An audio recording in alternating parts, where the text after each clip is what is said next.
ये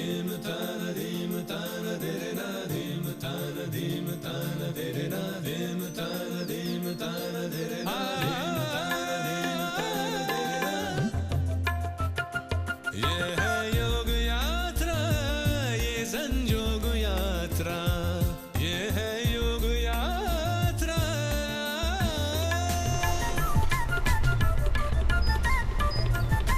ये आपकी खातिर लाए आज योग में सुख के जितने राज, जो दुनिया योग की राह चली, अंदर बाहर खुशियाँ मिली।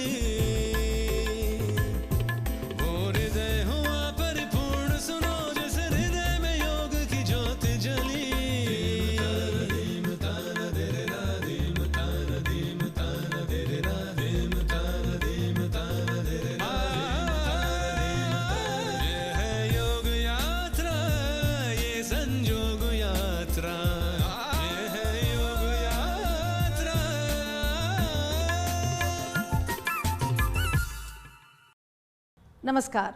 हठ योग प्रदीपिका में कहा गया है कि कितना भी वृद्ध व्यक्ति क्यों न हो, दुर्बल व्यक्ति क्यों न हो, या किसी बीमारी से ग्रसित हो, या बिल्कुल युवावस्था में हो, हर अवस्था के व्यक्ति के लिए बहुत ही आसानी से योगाभ्यास किया जा सकता है। यानी योग एक हमारा ऐसा साथी है जो अगर हम उसका अभ्यास करते रहें तो हमारा साथ कभी नहीं छोड़ता।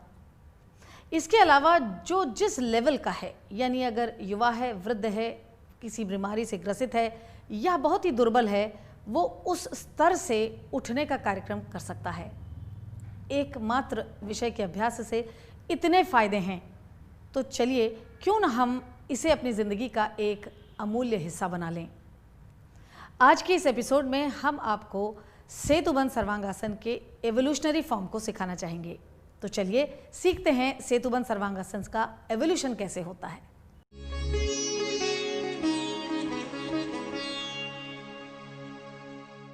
क्लासिक सेतुबंध सर्वांगासन सीखने के लिए कई स्टेजेस से गुजरना पड़ता है।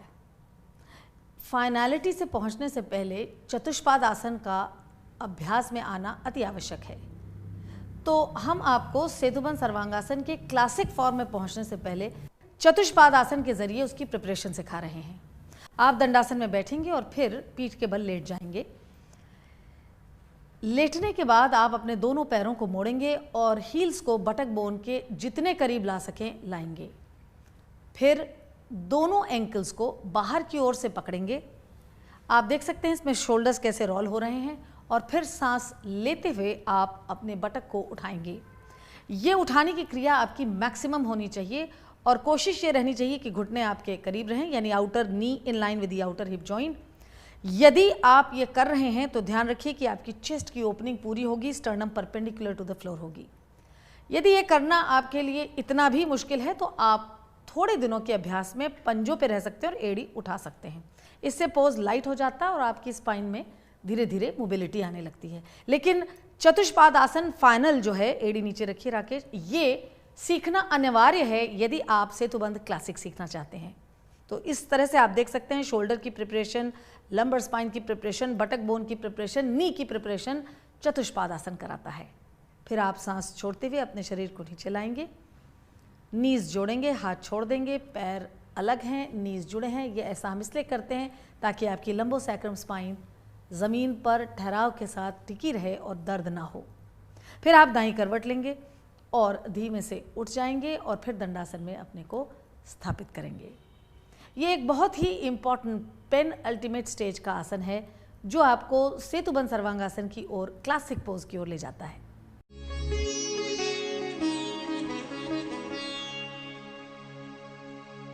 आरोग्य योग की श्रृंखला में हमारा प्रयास है कि उन तमाम आसनों को जो एडवांस हैं या करने में मुश्किल हैं, उनको हम केवल एक ही एपिसोड में न बांधे रखें, बल्कि उनकी डिटेल आपको अगर ज़रूरत पड़े तो 2 एपिसोड में भी सिखाएं। इसी आधार पर हमने ये तय किया है कि सेतुबंध सर्वांगासन, जो कि एक बहुत ही उत्तम कोटि का आसन है लेकिन करने में जिसे मुश्किल आ सकती है, उसके लिए हम आपको इस एपिसोड में भी उसका एवोल्यूशन सिखा रहे हैं, ताकि आप क्रमशः पहले थोड़ा सपोर्ट लेके और धीरे धीरे फिर आप बिल्कुल क्लासिक पोज में जा सकें। इसी आधार पर हम आपको जो अब पोज दिखाने जा रहे हैं वो सेतुबंध सर्वांग आसन को अचीव करने की पहली सीढ़ी है। तो आप ताड़ासन से दंडासन में जाते हैं और अपना चेहरा दीवार के सामने रखते हैं। यहाँ हम सेतुबंध सर्वांगासन में जाने के लिए एक सपोर्ट सिस्टम का आपको सजेशन दे रहे हैं। वो बड़ा आसान है, एक दीवार है जो हर घर में होती है। आप उसके सामने बैठेंगे और अपने पैर के पंजों को दीवार से चिपकाएंगे। फिर आप अपनी पीठ पर लेट जाएंगे और लेटने के बाद आप अपने धड़ से दीवार की ओर खिसकेंगे और पैर मोड़ना शुरू करेंगे। इसके बाद आप अपने पैरों को दीवार पर रखेंगे। दीवार एक बहुत अच्छा फलक्रम है आपकी बटक बोन को उठाने के लिए। अक्सर देखा गया है कि लोग जिनकी पीठें कमज़ोर हैं या बॉडी बड़ी स्टिफ है या किसी रोग से ग्रसित हैं, वो सेतुबंध में अपने शरीर को उठा नहीं सकते। इससे पहले एपिसोड में हमने आपको दिखाया था कि एक ब्रिक के ज़रिए आप कैसे इस कार्य को कर सकते हैं। अब हम आपको धीरे धीरे जो क्लासिक पोज है उसकी तरफ ले जा रहे हैं। तो एक बार आपने दीवार से अपने को जोड़ लिया और पैरों को दीवार से चिपका लिया तो आपके पास एक फलक्रम है जिससे आप सांस छोड़ते हुए ऊपर उठेंगे और बटक बोन और टेल बोन को उठाएंगे। तो राकेश ने अपने पैरों को उतना ऊपर उठाया है या चल के उतना गए हैं दीवार पे जहाँ से बटक बोन उठाना बहुत आसान है। ये क्रिया आपके कमर में लचीलापन लाती है और बटक बोन टेल बोन को कैसे उठाया जाए इसके लिए आपकी तैयारी कराती है। फिर आप इसमें अपने दोनों हाथ की हथेलियों को फ्लोटिंग रिब पे रख के और अपनी बैक को भी उठाने का कार्य सीख सकते हैं। इस तरह से ना केवल आप अपने शोल्डर्स प्रिपेयर कर रहे हैं, लेग्स प्रिपेयर कर रहे हैं, बल्कि उठाने की क्रिया को बहुत बखूबी बिना किसी चोट के सीख रहे हैं। इस तरह से आप इस क्रिया को रिपीट कर सकते हैं और 30 सेकंड से 1 मिनट तक होल्ड कर सकते हैं। जब आप इसमें अच्छी तरीके से स्टैब्लिश हो जाएं, यानी इतना करने की महारत हो जाए, तो हम आपको फिर दूसरा एक स्टेज सिखाएंगे। इसके बाद आप धीरे से अपने पैर से नीचे चलिए, उतरिए, पटक्स को नीचे लाइए, हाथ छोड़ दीजिए और दीवार से धीरे धीरे वापस आ जाइए। ये क्रिया है, ये एक संपूर्ण आसन नहीं है, मगर ये आपको इस तरह से सोपान में चढ़ाता है एक के बाद एक कि आप सेतुबंध में बिना किसी डर के प्रवेश कर सकते हैं। इसके बाद आपको हम एक दूसरी क्रिया दिखा रहे हैं या दूसरी स्टेज दिखा रहे हैं जो फिर आपको सेतुबंध क्लासिक की ओर ले जा रही है। राकेश इसके बाद पैर मोड़ेंगे और दाईं करवट लेते हुए उठ जाएंगे और दंडासन में पुनः अपने को स्थापित करेंगे और फिर उठ के वो ताड़ासन में खड़े हो जाएंगे। तो चलिए अब हम आपको सिखाते हैं इसकी एक दूसरी अवस्था जो आपको आगे की ओर अपने अभ्यास में बढ़ाएगी।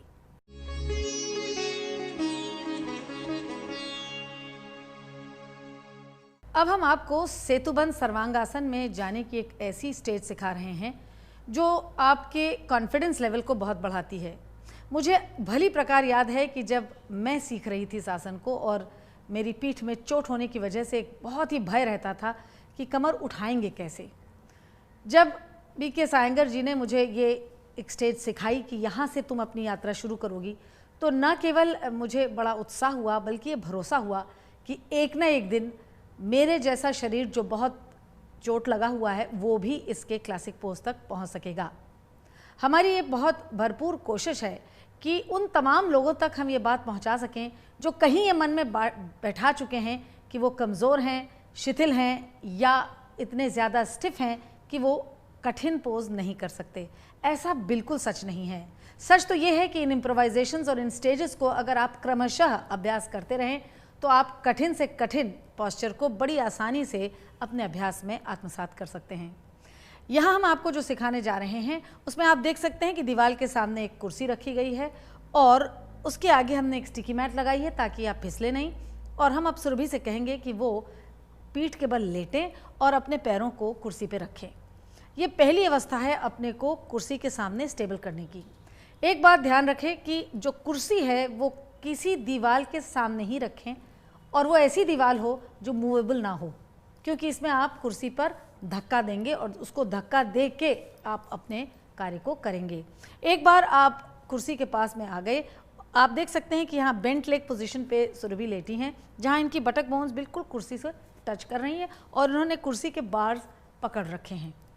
कुर्सी की ऊंचाई आपको स्पेस देती है और कुर्सी के बार आपको वो क्षमता देते हैं जिससे आप अपनी भारी या चोटीली पीठ को उठा सकें। सांस छोड़ते हुए सुरभि अपने पैरों को चेयर पे एंकर करेंगी और बटक बोन और टेल बोन को उठाएंगी। अगर आप पैर के पूरे पंजे रख के काम ना कर सकें तो केवल टोज को टच कीजिए, उसके पुश से, एक्शन एंड रिएक्शन, उसके पुश से आप टेल बोन और बटक बोन को मोबिलाइज करते हुए शरीर के अंदर ले जाएंगे। ये क्रिया बहुत अनिवार्य है क्योंकि सेतुबंध सर्वांगासन में आपको अपने पूरे दोनों टांगे और कमर को उठाना होता है। तमाम ऐसे लोग हैं, मैं उसमें स्वयं एक स्टेज में थी, कि आप उठा नहीं सकते क्योंकि आपको दर्द है। तो ऐसा करने से दो फायदे हैं, एक तो आप बड़ी आसानी से अपनी कमर को उठा सकते हैं, दूसरा ये परफेक्ट मोबिलाइजेशन है लंबर सैक्रम स्पाइन का। आप देखेंगे कि इसको करने से न केवल आप अपने को बैक आर्च के लिए प्रिपेयर कर रहे हैं बहुत अच्छी तरीके से, बल्कि आपकी पीठ का दर्द भी जाता रहता है। जनरली हमारी पीठ चोट लगने में या स्टिफ बॉडी होने में बहुत स्टिफ हो जाती है। दूसरी चीज़ इससे जो बहुत अच्छी हो रही है, आप देख सकते हैं कि शोल्डर का बहुत अच्छा प्रिपरेशन है ये सेतुबंध के लिए भी और सर्वांगासन के लिए भी। और तीसरी चीज़ चेस्ट जो है, अगर आप डॉर्सल को अंदर मारें और चेस्ट को भी उठाएं तो चेस्ट ओपन हो रही है। सबसे बड़ी बात जो देखिए, यहाँ चिन लॉक यानी जालंधर बंध जो है वो भी ऑटोमेटिकली एक स्टूडेंट सीख रहा है, जो न केवल सेतुबंध में बल्कि सर्वांगासन में और प्राणायाम के लिए भी अति आवश्यक है। इस अवस्था में जब आप 30 सेकंड से 1 मिनट तक रह सकें तब आप नेक्स्ट स्टेज के लिए तैयार होते हैं। लेकिन इसमें एक बात ध्यान देने वाली है कि ये उन लोगों के लिए तो बहुत कारगर है जिनकी पीठ में तकलीफ है, बॉडी वेट ज़्यादा है या बहुत स्टिफ बॉडी है। पर क्या होगा उनका जिनकी गर्दन में चोट है या जिनके शोल्डर बड़े स्टिफ हैं? ऐसा भी तो शरीर हो सकता है। तो अभी तो मैं सुरभि से कहूँगी कि आप सांस छोड़ते हुए अपने बॉडी को नीचे ले जाइए, पैर को वापस कुर्सी में रखिए और दोनों बटक बोन ज़मीन पे आएँ और आप अपनी ब्रीदिंग को नॉर्मल होने दीजिए।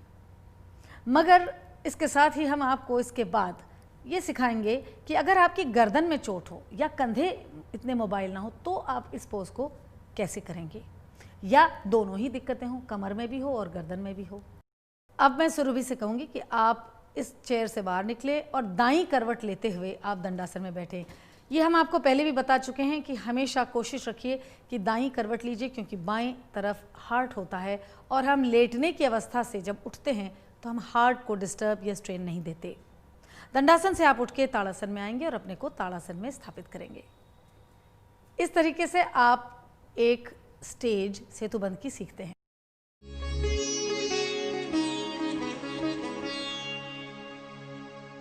इससे पहले जो हमने आपको सेतुबंध सर्वांगासन की स्टेज सिखाई वो उन तमाम लोगों के लिए थी जो अपनी कमर को उठा नहीं सकते।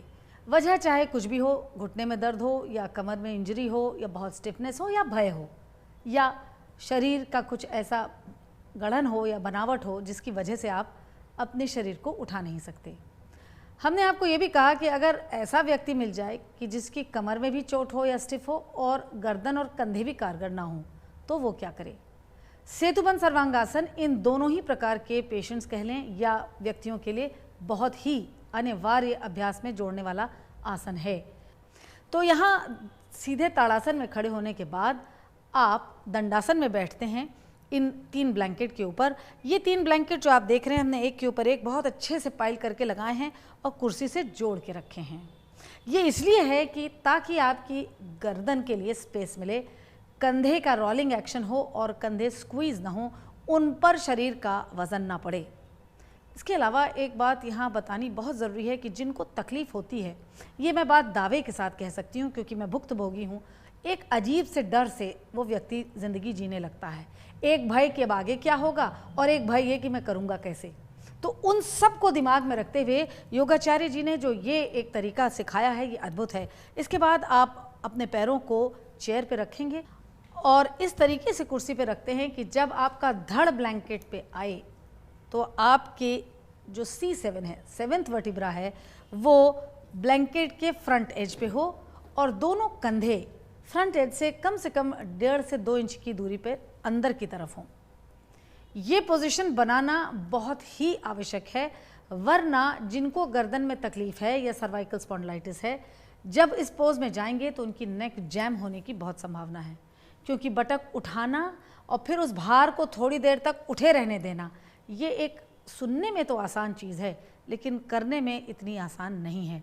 नंबर 2 ये कि अगर आपके कंधों में कोई तकलीफ है, मान लीजिए फ्रोज़न शोल्डर से आप बाहर आ रहे हैं या कभी पहले पुरानी इंजरी थी, तो वो भी अगर आपने अपने C7 की पोजीशनिंग ठीक से नहीं की तो वो भी वज़न बहुत महसूस करेंगे और पोज से निकलने के बाद आप को बहुत ही तकलीफ होगी, स्टिफनेस होगी या दर्द होगा। तो एक बार आप अच्छे से ये बात तय कर लेंगे, इसको चेक कर लेंगे कि C7 जो है वो front edge of the blanket पे आएगा और दोनों कंधे 1.5 से 1.25 inch free end of the blanket से अंदर की तरफ रहेंगे। फिर आप कुर्सी के बार्स को पकड़ेंगे और पैर के पंजों को कुर्सी पे रखेंगे और सांस लेते हुए अपनी बटक बोन, टेल बोन को उठाएंगे।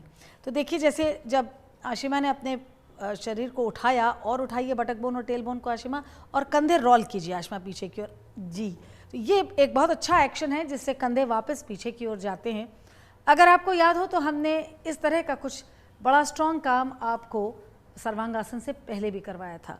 तो यहाँ जो समझने वाली बात है कि सेतुबंध सर्वांगासन जो है उसके जितने भी कंधे के एक्शंस हैं या जितने भी गर्दन को सेट करने के एक्शन हैं या बटक बोन, टेल बोन को ठीक तरह से शरीर में पहुंचाने की अवस्थाएं हैं, वो सब सर्वांगासन में काम आती हैं। तो ये उसके लिए प्रिपरेटरी पोज का भी काम करता है। और बिना प्रिपरेशन के ये मेहरबानी कीजिएगा कि आप सर्वांगासन में डायरेक्ट मत जाइएगा। सर्वांगासन एक इन्वर्जन वाला पोज है जो कठिन पोज है। तो यहाँ जब आप इस पोज में आ जाएं और आप अपनी टेल बोन, बटक बोन को पंप इन कर सकें, अंदर ला सकें, इस अवस्था को होल्ड कर सकें, जैसे हमने पहले भी कहा 30 सेकंड से 1 मिनट तक, तब आप ये समझिएगा कि अब आप एक ऐसी स्टेज में आ गए हैं जो धीरे धीरे सेतुबंध सर्वांगासन की क्लासिकल पोज की तरफ बढ़ रहा है। हमारा ये मकसद कि आपको ये सारे पोस्चर्स डिटेल में पढ़ाएं का सिर्फ और सिर्फ एक ही है कि ये एडवांस पोजेस हैं, इनमें जाना थोड़ा कठिन है, लेकिन ये बहुत अनिवार्य पोस्चर्स हैं। ये ऐसे पोस्चर्स हैं जो आपके तमाम जॉइंट्स को, नर्व्स को नरिश करते हैं। तो इसलिए आप इस पोज में ऐसे रहेंगे थोड़ी देर के लिए। और हम अब आपको इसी के साथ ये भी दिखाएंगे कि ऐसा करने से आखिरकार कंधे और गर्दन में क्या हो रहा है जो आपकी सर्वाइकल के लिए, कंधों के लिए बहुत ही अनिवार्य है।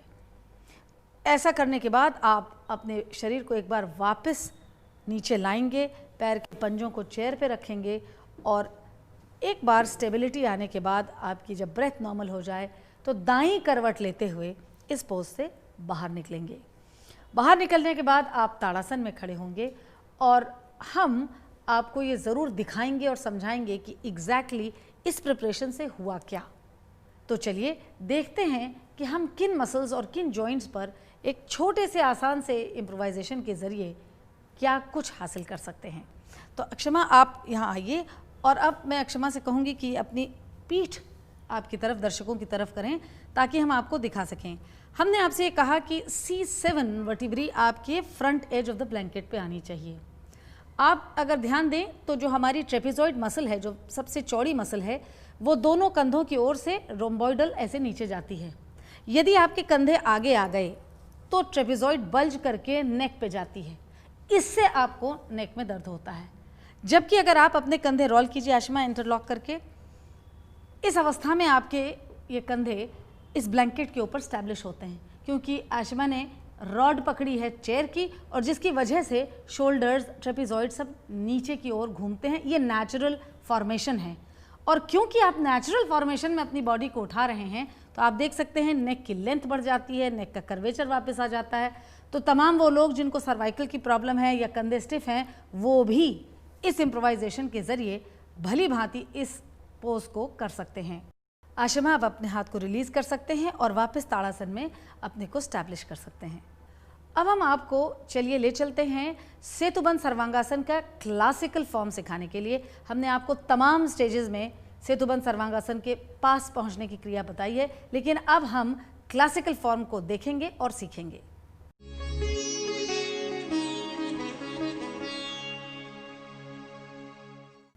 अब तक हम आपको सेतुबंध सर्वांगासन के एवोल्यूशनरी फॉर्म दिखाते आ रहे हैं।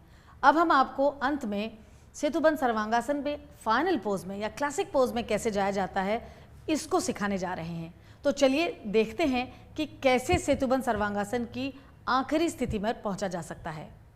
आप सबसे पहले दंडासन में बैठेंगे और उसके बाद अपने पीठ के बल लेट जाएंगे। पीठ के बल लेट जाने के बाद एक बार सर उठाइए और देखिए कि क्या आपके पैर और पीठ एक लाइन में है। पैर सीधा कीजिए राकेश, लेग स्ट्रेट, और सिर उठा के देखिए कि आपके पैर और पीठ एक लाइन में है कि नहीं। एक बार अपने सिर को अपने पैर के साथ सीधी लाइन में रख लिया तो पैर मोड़ेंगे और अपने दोनों हाथ अपने शरीर के साइड में रखेंगे। हाथ के पंजे फर्श पे चिपके हुए हैं।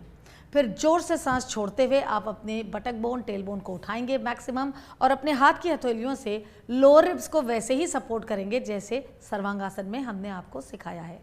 आप देख सकते हैं कि यहाँ बहुत अच्छी तरीके से आपकी जो स्टर्नम बोन है वो सामने की ओर आ रही है।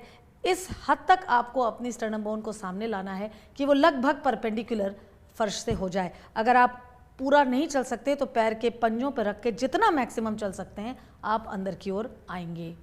इस अवस्था में आपने जब महारती हासिल कर ली तो आप अपने पैरों को सीधा करेंगे और स्टेज 1 ये कहती है कि आप एड़ी पे रहें और दोनों पंजे टाइट करके परपेंडिकुलर रखें। ये सेतुबंध सर्वांगासन की एक ऐसी अवस्था है कि अगर आपने ये सीख ली तो क्लासिक में तो सिर्फ पैर के पंजे नीचे जाने हैं। अगर आप वो कर सकें राकेश के दोनों पंजे नीचे रखें और पैर सीधा कर लें तो ये सेतुबंध की क्लासिक अवस्था है। वापस आप उसी पोज में आ जाएं। ध्यान रहे कि सेतुबंध सर्वांगासन से बहुत ज़्यादा स्पाइन की मजबूती आती है और आपके नर्वस सिस्टम में बहुत मजबूती आती है। ये एक बैक आर्च है जो आपकी स्पाइन को प्रिपेयर करता है बड़ा स्ट्रांग। आप देख सकते हैं यहाँ भी थायराइड, पैराथायराइड पे बहुत अच्छा असर होता है। वापस लौटने के लिए आप फिर से पैरों को मोड़ेंगे और सांस छोड़ते हुए आप हाथ हटाएंगे और कमर को एग्जैक्टली अगर जाना चाहें लंबर सैक्रम स्पाइन को ज़मीन पे रखेंगे। घुटने जोड़ दीजिए और पैर फैलाए रखिए ताकि अगर आपकी कमर में कुछ थोड़ा भी कैच आया हो तो वो रिलीज़ हो जाएगा। एक बार इस अवस्था में आ गए तो आप दाईं करवट लेंगे और धीमे से आप इस अवस्था से वापस आ जाएंगे और पुनः दंडासन में अपने को स्थापित करेंगे। हमें यकीन है कि आप अपने अभ्यास के दौरान इस पोस्चर को ज़रूर, जिस तरह से हमने आपको एक एक स्टेप करके सिखाया है, आप उसे ज़रूर शामिल करेंगे। ये एक बहुत ही महत्वपूर्ण पोस्चर है और ये रिजुवेनेटिंग पॉज भी है। तो हम ये उम्मीद करते हैं कि आप अपने अभ्यास में इसको प्रतिदिन शामिल करेंगे।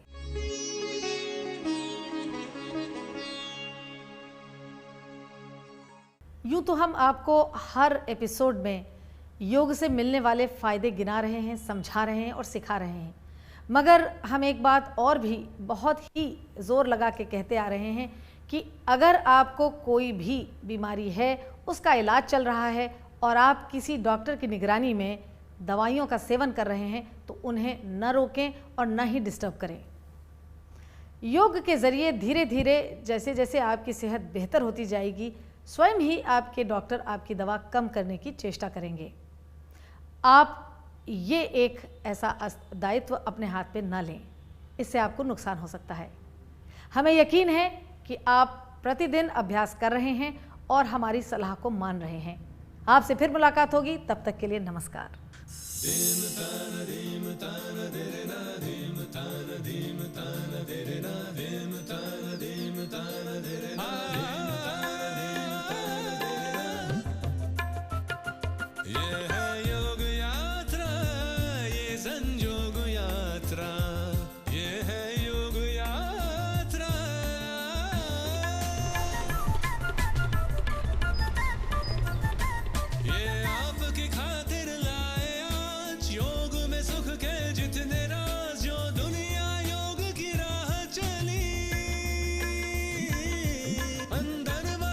खुशियाँ